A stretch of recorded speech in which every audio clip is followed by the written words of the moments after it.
Hi friends, ಇಂದಿನ Tungabhadra dam ಮಟ್ಟ ಮತ್ತು ಒಳಹರಿವು ಅನ್ನೋದು ಈ ವಿಡಿಯೋದಲ್ಲಿ ನಾವು ನೋಡ್ತಿದ್ದೀವಿ. ರಾಜ್ಯದಲ್ಲಿ ಮಳೆಯು ಕಡಿಮೆ ಆಗುವುದರಿಂದ ಜಲಾಶಯದ ನೀರಿನ ಮಟ್ಟ ಅನ್ನೋದು ದಿನದಿಂದ ದಿನಕ್ಕೆ ಇಳಿಕೆ ಅನ್ನೋದು ಕಾಣ್ತಾ ಇದೆ. ಹೋದ 5-6 ದಿನಗಳಿಂದ ಕರ್ನಾಟಕ ರಾಜ್ಯದ ಮಳೆ ಅನ್ನೋದು ಕಡಿಮೆ ಆಗಿದೆ. ತುಂಗಭದ್ರಾ ಡ್ಯಾಮ್ ಮಟ್ಟ ಮತ್ತು ಒಳಹರಿವು ಸಂಪೂರ್ಣ ಮಾಹಿತಿಯನ್ನು ನಾನು ನೀಡುತ್ತೀನಿ. ಇದಕ್ಕೆ ಮುಂಚೆ ನಮ್ಮ ಚಾನಲವನ್ನು ಸಬ್ಸ್ಕ್ರೈಬ್ ಆಗಿಲ್ಲ ಅಂದರೆ ಕೂಡಲೇ ಸಬ್ಸ್ಕ್ರೈಬನ್ನು ಮಾಡಿಕೊಳ್ಳಿ ಮತ್ತು ವಿಡಿಯೋವನ್ನು ಲೈಕ್ ಮಾಡಿ ಮತ್ತು ಶೇರ್ ಮಾಡಿ. ಜೈ ಜವಾನ್ ಜೈ ಕಿಸಾನ್. ತುಂಗಭದ್ರಾ ಡ್ಯಾಮ್ ಮಟ್ಟ ಬಂದು ಗರಿಷ್ಠ ಮಟ್ಟ ಬಂದು 1633 ಫೀಟ್ ಅನ್ನೋದು ಇದೆ.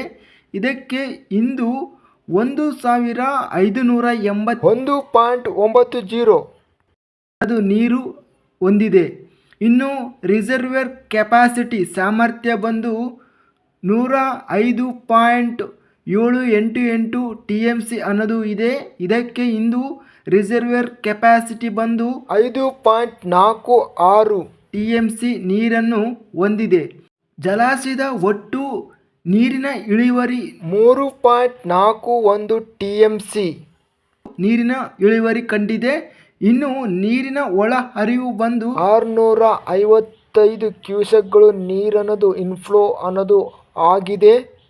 ಇನ್ನು ನೀರಿನ ಹೊರಹರಿವು ಔಟ್ಫ್ಲೋ ಬಂದು 1957 ಕ್ಯೂಸೆಕ್ಗಳು.